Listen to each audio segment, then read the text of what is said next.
Hey everybody, it's Jason Blaha here, and I'm going to relax, get in my place of zen, and I'm going to answer something a little bit different. It was a conversation that came up the other day with some friends of mine.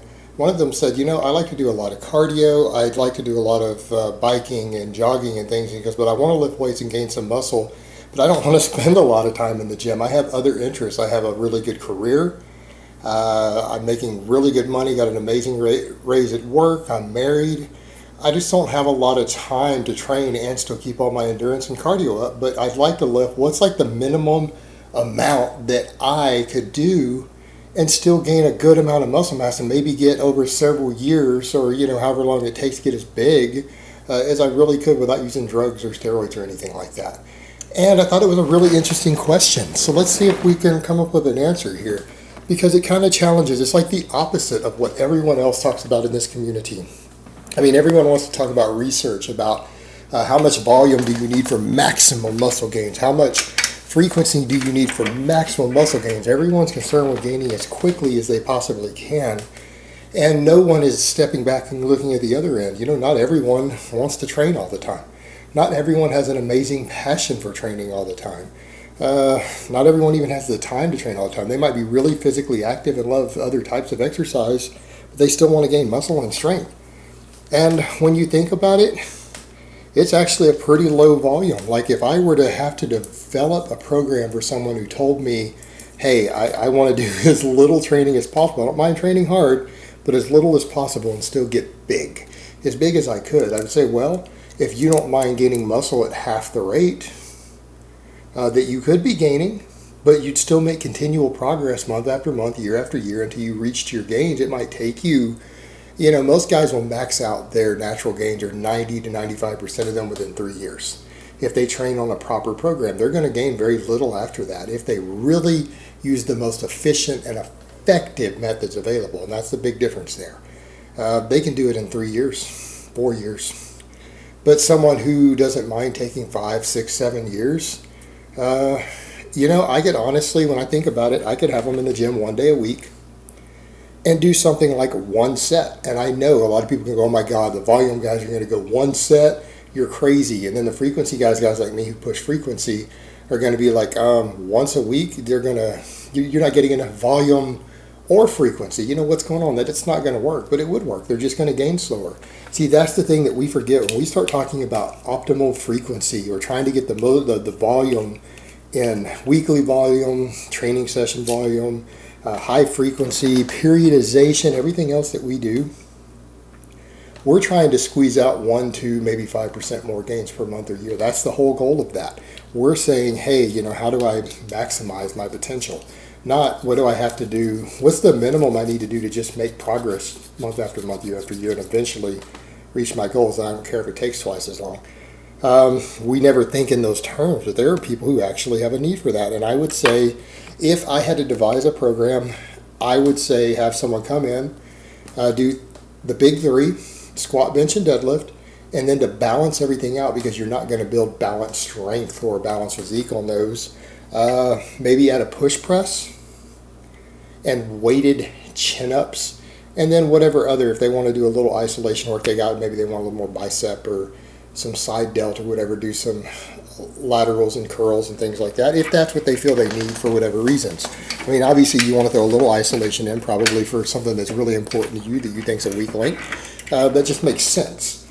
And it's very little at the end, but yeah, those 5 basic exercises, I could basically say, if you can pick a weight that you could do 5 reps with good form, and if you can get to 5 reps while maintaining good form without failing, go to 6 reps. On all those exercises, just track them separately. Go in once a week. You do every Monday. You'd be in and out of the gym in less than an hour. In fact, if you're minimizing warm-up sets, because you shouldn't need many, 30-minute workout. 30 minutes once a week.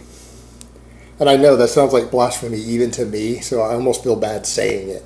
But it's true. They would make progress. You come in, and every time you're strong enough to lift the weight with clean form and good bar speed, you add a rep, all the way till you get to 10 reps. And when you can do 10 reps with a given weight, whether say it's your squat, and you get to where you can do 135 for 10 reps with clean form, drop back down to 5 reps. Add 10 pounds to it, 15 pounds, whatever you're comfortable with, so you can do a weight that you could do 5 reps again with clean form. And then work up to 6, and then 7. Do as many reps as you can with clean form and no form breakdown. And when you're able to do 10 reps with a weight, add a little more weight again. And a person could, as long as they're not training to failure, they're not failing, not having grinding form breakdown, they're going to make continual progress because you're getting progressive overload. They're always going to get a little stronger. Yeah, you're like, well, you're only gaining 1 rep per workout. So what? So what if it takes you 5 or 6 weeks every time to increase the weight on the bar? You're going to continually progress on that. There won't be any periodization needed because you're unlikely to stall doing a system like this. And if you do stall for a short time, you're going to adapt past it pretty quick because you're going to get some strength overlap from the other lifts that are eventually going to carry over, fill in the weak links on a program like that, and you'll make continual progress.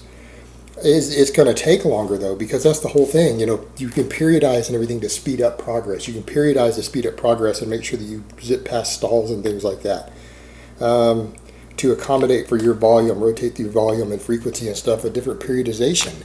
But that's all about saying, hey, can I shave months off of my time getting somewhere? Can I do it faster? Can I do it more efficient? And, not saying, hey, can I just keep making little bits of progress here and there until I eventually get there? And it's a different way of looking at things. When you think about it, there are people who actually have a need for that. Would I personally want to train that way?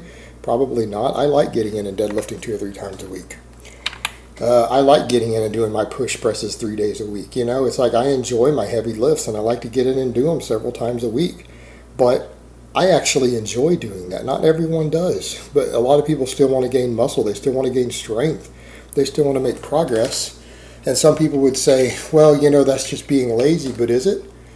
I know other people who would call people who spend all their time in the gym lazy. I mean, there's a different way of looking at it. When I used to work out, my father thought that was the laziest, most stupid shit he had ever heard of. That I would spend hours of my time every week doing something that was not going to make me money or further a career or do anything constructive or worthwhile in his mind. And so like people say, like they laugh every now and then, I mention stuff that my dad thought at certain points in my life I was a failure. They find that amusing. I'm like, but you guys work out. My dad would think you're a failure too. He's like, if you guys had taken all that time that you spent working out and started a business, you could be millionaires, and instead you just have some muscles and you're a broke, useless piece of shit. Making, whatever you're making, working class income. Like he's brutal like that. So, he would call you a lazy person who doesn't want to work. So you've got to remember, guys, it's a matter of perspective when you call people like that lazy. Maybe they have other priorities. Maybe, again, they want to do other types of exercise. They might not even be sedentary outside of that. They could be someone who wants to do cardio every day, and a bunch of weight training interferes with their cardio time and recovery. But they want the perks. They want the benefits of weightlifting. They want to gain muscle, strength, health, bone density. They want to gain the fitness advantages of lifting weights. They just don't want to do a lot of it because they have other priorities in life. Maybe it's their cardio, their family, their career. So it's not an issue of laziness, and people need to learn to realize that things like laziness are relative to your life goals. But the fact of the matter is, any person who's got a busy life at all, who says, hey, I want to make some time to do some weight training because I want the benefits of it, I don't think we can really call that lazy. Not if it's because they have other life priorities, but they still want to try to make some time in there to do the work to get some of the benefits. That's certainly nothing wrong with that. It's just a different way of looking at it. But yeah, I mean, honestly, if someone were to ask me, because again, progressive overload is the most important factor. As long as you can progress on it, and a person would have no trouble progressing on something like this, almost indefinitely, they could get away with it as long as they're efficient in their choices of exercises and have enough overlap of muscle groups through them, like with the 5 I suggested. A person could get away with one serious, clean, high workload work set done once a week and make continual progress. They would make gains. People would notice they lift within, a few months, a year. People would realize that they lift. They would gain a pretty good amount of muscle. They'd only gain muscle about half the rate they could be. But, gaining muscle at half the rate that you could in a few years' time, you're still going to be bigger than most people who've only been in the gym a few months or 6 months or a year. You're still going to be bigger than them while basically doing minimal work. I don't know. It's an interesting question, a different way to look at things, but it could absolutely be done, and that would actually be enough. I just don't think it would be enough activity for someone who really wants to be healthy and fit, because it's just not enough activity, medically speaking, to be a fit person. But if someone's wanting to do a bunch of other activities instead, and they just want the some of the perks of weightlifting, yeah, that would totally work and it would be viable. All right, guys, but that's really all I have to say on that today. I hope it's been informative, and I will talk to you guys next time.